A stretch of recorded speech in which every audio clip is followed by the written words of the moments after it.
नमस्कार, मेरा नाम है प्रतीक और आप देख रहे हैं बुक टू स्क्रीन, जहां हम किताबों से सिनेमा तक के सफर को समझते हैं और उन गीतों की गहराइयों में उतरते हैं जो सिर्फ संगीत नहीं, साहित्य नहीं, बल्कि एक फिलॉसफी भी है। और आज जिस गीत के बारे में हम चर्चा करेंगे वो है 1936 में आई शरत चंद्र चट्टोपाध्याय जी की नॉवेल पर बेस्ड देवदास मूवी का एक गीत, जिसको लिखा था पंडित केदारनाथ शर्मा जी ने। और गीत के बोल हैं, मत भूल मुसाफिर तुझे जाना ही पड़ेगा। मत भूल मुसाफिर तुझे जाना ही पड़ेगा। एक दिलचस्प तथ्य यह है कि इस गीत के लेखक पंडित केदारनाथ शर्मा जी सिर्फ एक शब्दकार, एक लिरिसिस्ट नहीं थे, बल्कि एक चित्रकार भी थे। उन्होंने खुद शरत चंद्र चट्टोपाध्याय जी का एक स्केच बनाया था, जो उस समय एक बांग्ला पत्रिका, एक बंगाली मैगजीन में पब्लिश भी हुआ था। और ये स्केच हमारे पास है। चलिए एक नजर डालते हैं पंडित केदारनाथ शर्मा जी के आर्ट पे। पंडित केदारनाथ शर्मा जी सिर्फ एक लिरिसिस्ट नहीं थे, उन्होंने बाद में जाके बहुत सारी बड़ी बड़ी मूवीज का निर्देशन भी किया, जैसे नीलकमल, जोगन, बावरे नयन इत्यादि। पंडित केदारनाथ शर्मा जी की रचनाएं भक्ति, दर्शन और अंतरात्मा की संघर्ष से भरी होती थी। आजकल के गानों में जो एक एस्पेक्ट आपको नहीं मिलेगा, जो कम मिलेगा, वो है दर्शन। लेकिन उस जमाने के गानों में अगर आप देखेंगे तो एक डीप फिलोसॉफिकल मीनिंग भी होता था गानों का, जैसे कि आज का ये गीत जिसके बारे में हम चर्चा करेंगे, मत भूल मुसाफिर तुझे जाना ही पड़ेगा। मत भूल मुसाफिर तुझे जाना ही पड़ेगा। देवदास जो 1936 में रिलीज हुई थी, उस मूवी में ये गाना तब आता है जब देवदास के पिताजी उनको जबरदस्ती कलकत्ता भेज देते हैं पढ़ाई करने के लिए। क्या कहा? पिताजी, मैं कलकत्ते नहीं जाऊंगा। नहीं जाओगे? तुमको जाना पड़ेगा। अगर आप ध्यान से देखें तो इस गाने के दो तात्पर्य हैं, दो मीनिंग्स हैं। पहला तो ये कि जो मुसाफिर वर्ड है ये देवदास के लिए यूज हुआ है।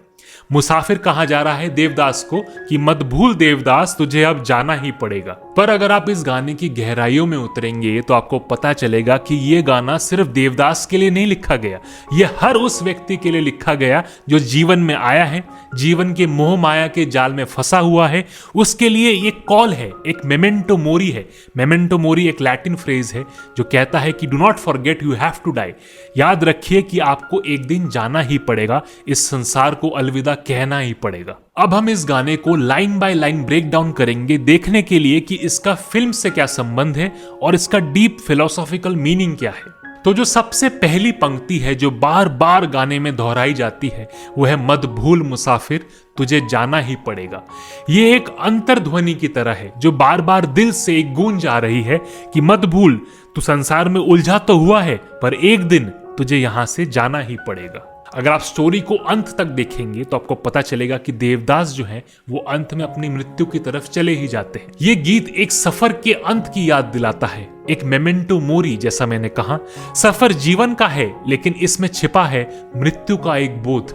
हर मुसाफिर को एक दिन जाना ही पड़ेगा। अगली लाइन है, फुलवाड़ी जब फूल खिले तो फूली नहीं समाती है। फुलवाड़ी जब फूल खिले तो फूली नहीं समाती है। ये पंक्ति जीवन के सौंदर्य और जवानी के उस दौर की बात करती है जब सब कुछ संपूर्ण लगता है।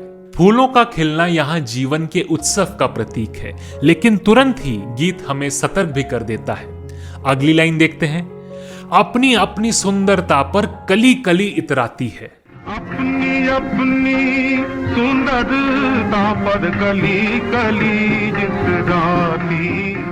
इतराना यहाँ अहंकार का प्रतीक है। जैसा कि आप सबको पता है कि जवानी में हम सबके मन में एक अहंकार की भावना आती है, वैसे ही हर कली अपने सुंदरता पर मोहित होती है, लेकिन इसे देखकर एक गहन विचार उभरता है, क्या ये सुंदरता, क्या ये सौंदर्य स्थायी है, परमानेंट है कि चले जाने वाली है। शबनम है जो रो कर हर फूल को ये समझाती है, मत भूल मुसाफिर तुझे जाना ही पड़ेगा। शबनम है जो रो रो कर हर फूल को ये समझाती है। अब आप देखेंगे कि शबनम जो ओस की बूंदें हैं वो ऑटम में या विंटर में आती है। ऑटम और विंटर यहाँ दिखाता है लाइफ का अंतिम पड़ाव। फूल ने अपनी जवानी में जो इतराया था, जो अहंकार किया था, वो अब अंत होने को आ गया है, उसकी जिंदगी अब समाप्त होने को आ गई है। तो शबनम की जो बूंदें हैं उसको आंसुओं के बूंदों के साथ कंपेयर किया है और फूल को ये रियलाइज करने के लिए कहा जा रहा है कि अब मत भूल, अब तुझे जाना ही पड़ेगा, अब तेरा अंतिम पर्व जीवन का आ चुका है। एक मुसाफिर खाना है दुनिया, एक मुसाफिर खाना है, मोह जाल में फंसकर मूरख मोह। अगली लाइन है, एक मुसाफिर आना है दुनिया, मोह जाल में फंसकर मूरख।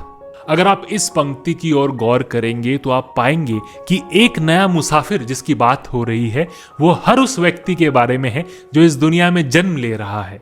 जन्म लेने के साथ ही वो विभिन्न तरह की मोह माया के जाल में फंस जाता है और यहाँ पे उलझ के रह जाता है। ये देखा जाए तो ये गाना एक छोटा उपनिषद है उसके लिए है जो इस मोह माया में जकड़ा हुआ है, इस मोह माया से निकल नहीं पा रहा है। उसके लिए वो कह रहे हैं कि मूर्ख वर्ड जो यूज किया है, मूर्ख वर्ड ये किसी की निंदा करने के लिए यूज नहीं हुआ है, वो उनके लिए यूज हुआ है, वो हम जैसे व्यक्तियों के लिए यूज हुआ है जो इस मोह माया में फंस जाते हैं, जो ये भूल जाते हैं क्या कि एक दिन हमको यहां से, इस मोह माया के जाल से निकलकर जाना ही पड़ेगा। फिर पाछे पछताना है। अगली लाइन में वो कहते हैं फिर पाकर पछताना है।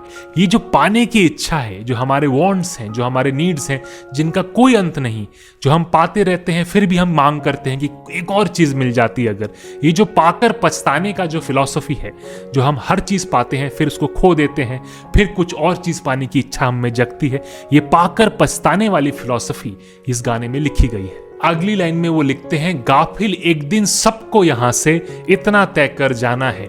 गाफिल मतलब बेखबर।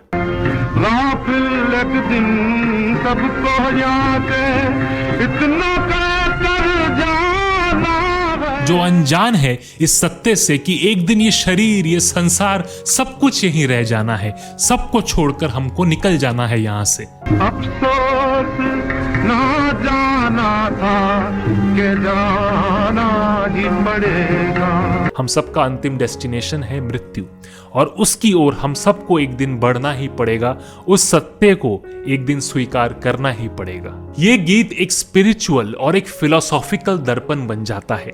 देवदास के इस पल में जब वो कैलकाटा के लिए निकल जाते हैं तब उसके साथ साथ हमें भी ये याद दिलाया जाता है कि ये सफर सुहाना हो सकता है लेकिन अंतिम नियति से कोई नहीं बच सकता। अंतिम नियति यानी कि मृत्यु। ये थी बुक टू स्क्रीन की एक और प्रस्तुति जहां पे हमने पंडित केदारनाथ शर्मा जी का लिखा हुआ मत भूल मुसाफिर तुझे जाना ही पड़ेगा को एनालाइज किया। आशा करते हैं कि आपको ये एपिसोड अच्छा लगा है। अगर अच्छा लगा है तो इसको लाइक कीजिए, कमेंट सेक्शन में अपनी राय बताइए और शेयर भी कीजिए अपने दोस्तों के साथ। Thank you so much. बने रहिए बुक टू स्क्रीन के साथ। मेरा नाम है प्रतीक। अलविदा।